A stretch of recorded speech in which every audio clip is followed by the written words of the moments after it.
بسم اللہ الرحمن الرحیم۔ السلام علیکم ورحمۃ اللہ وبرکاتہ۔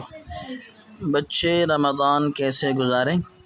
7 سال تک کے بچوں کا رمضان افطاری میں ساتھ بٹھائیں۔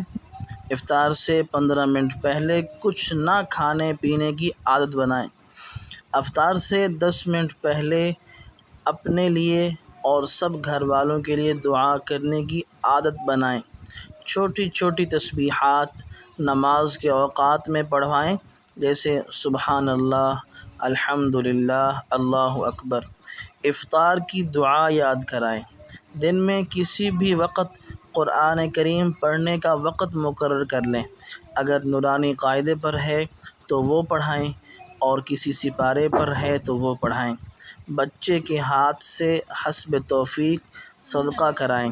7 سال سے بڑے بچوں کے لیے اپنے ساتھ 5 نمازیں پڑھائیں۔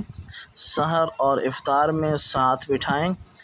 جب بھی بچہ کو روزہ رکھوانا ہو تو اسے یہ باور کرائیں کہ اگر ہم کہیں تو روزہ توڑ دینا۔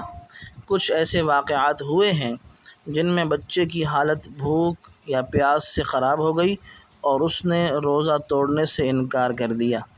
ایک دم سے زیادہ روزے رکھنے پر بچوں کو نہ لائیں، بلکہ آہستہ آہستہ 4-5 سالوں میں روزوں کی تعداد آہستہ آہستہ بڑھائیں۔ ایک رکوع قرآن کریم کا ضرور پڑھائیں۔ افطار سے پہلے 10 منٹ دعا کرنے کی عادت ڈالیں۔ اگر روزہ نہ ہو تو افطار سے 1-8 گھنٹہ پہلے کھانے پینے کا وقفہ کرا لیں۔ بچے کو فجر کی نماز بھی پڑھائیں۔ اشراق تک جاگنے کی عادت بنائیں۔ افطاری میں دسترخوان بچھاتے ہوئے بچے سے چھوٹے چھوٹے کام کروائیں تاکہ اس میں خدمت کی عادت پیدا ہو۔ شب بیداری والی راتوں میں بچوں کو کچھ وقت اپنے ساتھ عبادت کروائیں تاکہ ان میں عادت بن سکے۔ بچے کے ہاتھ سے حسب توفیق صدقہ کروائیں۔